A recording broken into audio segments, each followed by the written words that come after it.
आकाशवाणी भोपाल से प्रस्तुत हैं प्रादेशिक समाचार।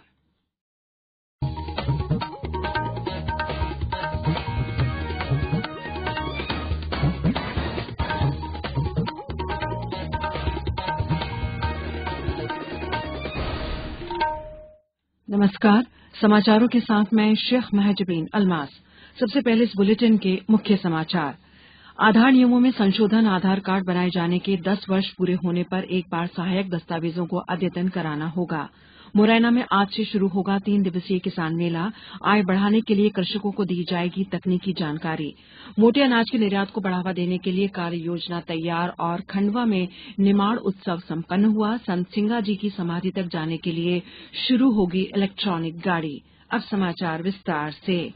केंद्र सरकार ने आधार नियमों में संशोधन किया है। नए नियमों में आधार बनाए जाने के 10 वर्ष पूरे होने पर कम से कम एक बार सहायक दस्तावेजों को अद्यतन कराया जाना जरूरी कर दिया गया है।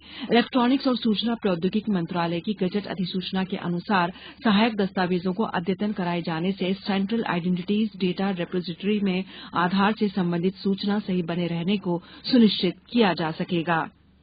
प्रधानमंत्री नरेंद्र मोदी आज से कर्नाटक, तमिलनाडु, आंध्र प्रदेश और तेलंगाना की यात्रा पर रहेंगे। वे आज बेंगलुरु के विधान सौध में संत कवि श्री कनकदास और महर्षि वाल्मीकि की प्रतिमाओं पर पुष्पांजलि अर्पित करेंगे। श्री मोदी बेंगलुरु में एसआर रेलवे स्टेशन से वंदे भारत एक्सप्रेस और भारत गौरव काशी दर्शन रेलगाड़ियों को रवाना करेंगे। प्रधानमंत्री कैंपागौड़ा अंतर्राष्ट्रीय हवाई अड्डे के टर्मिनल 2 का उद्घाटन करेंगे और नद प्रभु कैंपागौड़ा की 108 फुट ऊंची कांस्य प्रतिमा का अनावरण भी करेंगे। इसके बाद प्रधानमंत्री बेंगलुरु में एक सार्वजनिक समारोह में भाग लेंगे। श्री मोदी तमिलनाडु के डिंडीगुल में गांधी ग्रामीण संस्थान के 36वें दीक्षांत समारोह में शामिल होंगे। केंद्रीय कृषि मंत्रालय द्वारा मध्य प्रदेश सरकार के सहयोग से आज से मुरैना में 3 दिवसीय किसान मेला आयोजित किया जा रहा है। किसान मेले का उद्देश्य किसानों को सरकार की किसान हितैषी नीतियों से अवगत कराना और उनकी आय दोगुना करने के लिए नई तकनीक की जानकारी देना है। मेले में लगभग 35,000 किसानों के आने की संभावना है। किसान मेले का शुभारंभ मुख्यमंत्री शिवराज सिंह चौहान करेंगे, जबकि कार्यक्रम की अध्यक्षता केंद्रीय कृषि मंत्री नरेंद्र सिंह तोमर करेंगे। केंद्रीय कृषि राज्य मंत्री कैलाश चौधरी, मध्य प्रदेश सरकार के अनेक मंत्री और अन्य जनप्रतिनिधि भी इस अवसर पर मौजूद रहेंगे। कार्यक्रम स्थल 12,000 से ज्यादा किसानों के बैठने की व्यवस्था की गई है। शुभारंभ सत्र के पश्चात मेले में देश भर से आए कृषि, उद्यानिकी, पशुपालन और मत्स्य के विशेषज्ञ, तकनीकी विशेषज्ञ किसानों को प्रशिक्षित करेंगे। मेले में उत्कृष्ट खेती, उद्यानिकी, पशुपालन तथा मत्स्य पालन के लिए देश भर में विख्यात किसानों, पशुपालकों को भी आमंत्रित किया गया है। भारतीय सेना ने वीर नारियों के लिए शिकायत निवारण और कल्याण हेतु वीरांगना सेवा केंद्र वीएसके की शुरुआत की है। इसका लक्ष्य कोई भी बात हो, अपनों की ही देखभाल। सैनिक पत्नी कल्याण संगठन के अध्यक्ष ने दिल्ली छावनी में भारतीय सेवानिवृत्त सैनिक निदेशालय में इस परियोजना की शुरुआत की। ये सुविधा Indian army veterans portal .gov.in पर भी उपलब्ध रहेगी। यहां शिकायत दर्ज कराने के साथ ही जानकारी, निगरानी तथा उत्तर मिलने की सुविधा उपलब्ध रहेगी। मुख्यमंत्री श्री चौहान ने कल मुंबई में आगामी जनवरी माह में इंदौर में हो रहे ग्लोबल इन्वेस्टर समिट के लिए निवेशकों को निमंत्रण भी दिया। इस अवसर पर मुख्यमंत्री ने कहा कि प्रदेश में संचार क्षेत्र में नित नए आयाम जुड़ रहे हैं। उपभोक्ताओं को इनका लाभ दिलवाने के लिए ठोस पहल की जा रही है। उज्जैन में श्री महाकाल लोक में इसी माह 5G टेलीकॉम सेवाएं शुरू हो रही हैं। इंदौर और भोपाल के अलावा अन्य धार्मिक आध्यात्मिक महत्व के स्थानों पर भी ये सेवाएं प्रारंभ करने की तैयारी है। मुख्यमंत्री श्री चौहान ने मुंबई में रिलायंस जियो के पदाधिकारियों के साथ हुई चर्चा के बाद बताया कि छतरपुर जिले के विश्व धरोहर स्थल खजुराहो और जबलपुर के निकट पर्यटन स्थल भेड़ाघाट में भी 5G सर्विस के फ्री वाईफाई जोन स्थापित किए जाएंगे। अब समाचारों में वक्त है एक ब्रेक का। ये समाचार आप आकाशवाणी भोपाल से सुन रहे हैं। हमारे समाचारों को आप कभी भी और कहीं भी अपनी सुविधा के अनुसार सुन सकते हैं। ये समाचार बुलेटिन YouTube, ट्विटर और फेसबुक पर AIR न्यूज भोपाल पेज पर सुने जा सकते हैं। इसके अलावा आप हमारी वेबसाइट newsonair.nic.in पर या AIR न्यूज ऐप पर भी ये समाचार सुन सकते हैं। ब्रेक के बाद समाचारों में एक बार फिर आपका स्वागत है। केंद्र सरकार ने मोटे अनाज के निर्यात को बढ़ावा देने के लिए कार्य योजना तैयार की है। सरकार ने दुनिया भर में मोटे अनाज के निर्यात और प्रचार के लिए 16 अंतर्राष्ट्रीय व्यापार एक्सपोर्ट क्रेता विक्रेता सम्मेलन में निर्यातकों, किसानों और व्यापारियों की भागीदारी के लिए यह योजना बनाई है। कार्य योजना के अनुसार विदेशों में भारतीय दूतावासों के अनाज की ब्रांडिंग और प्रचार की जिम्मेदारी दी है। इससे संभावित खरीदारों जैसे डिपार्टमेंटल स्टोर, सुपरमार्केट्स और हाइपर मार्केट्स की पहचान करना, जिससे व्यापारिक बैठकें और समझौते किए जा सकें। संयुक्त राष्ट्र ने 2023 को अंतर्राष्ट्रीय मोटा अनाज वर्ष के रूप में घोषित किया है। भारत मोटे अनाज का प्रमुख उत्पादक है। वैश्विक उत्पादन में भारत की लगभग 41% की अनुमानित हिस्सेदारी है। देश में मध्य प्रदेश सहित राजस्थान, महाराष्ट्र, कर्नाटक, गुजरात और शीर्ष 5 मोटे अनाज के उत्पादक हैं।